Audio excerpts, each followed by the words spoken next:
Aku sudah 8 tahun bekerja sebagai petugas ambulans. Banyak orang bilang pekerjaan ini hanya soal mengantar pasien dan jenazah. Tapi malam itu aku belajar. Tak semua yang kuantar benar-benar manusia. Sekitar pukul 2 dini hari, aku mendapat tugas membawa jenazah dari rumah sakit kecil ke sebuah desa di pegunungan. Jaraknya sekitar 2 jam. Melewati jalan sunyi yang jarang dilalui kendaraan malam-malam. Hujan baru saja berhenti. Kabut turun, dan udara terasa berat.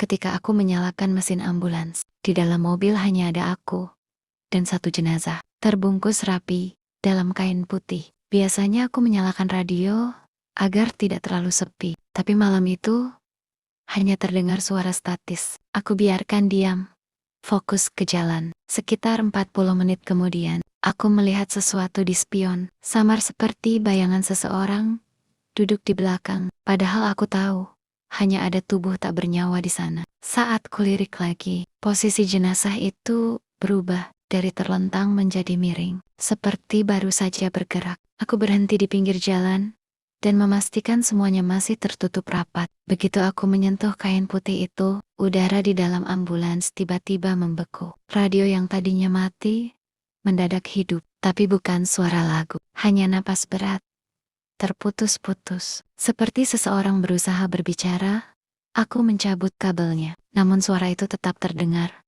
Kini dari belakang, tiba-tiba duk, duk, duk, duk, terdengar ketukan dari dalam dinding ambulans. Pelan, lalu semakin cepat. Aku menatap ke depan, menahan napas, dan memacu mobil secepat mungkin. Tapi, jalan seakan tak berujung. GPS mati.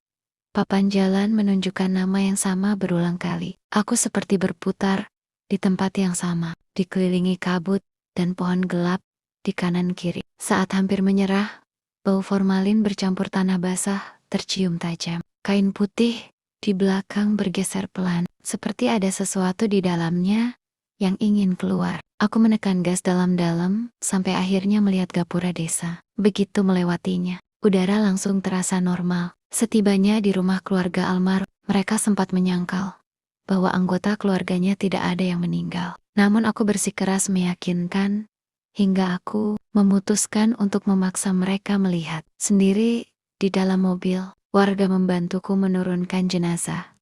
Tapi saat kantung dibuka, isinya kosong. Keluarga almarhum pun tidak merasa anggota keluarganya tidak ada yang meninggal. Warga sekitar mengira aku sedang ngelantur. Keesokan paginya aku kembali ke rumah sakit. Mereka memeriksa catatan malam itu. Tak ada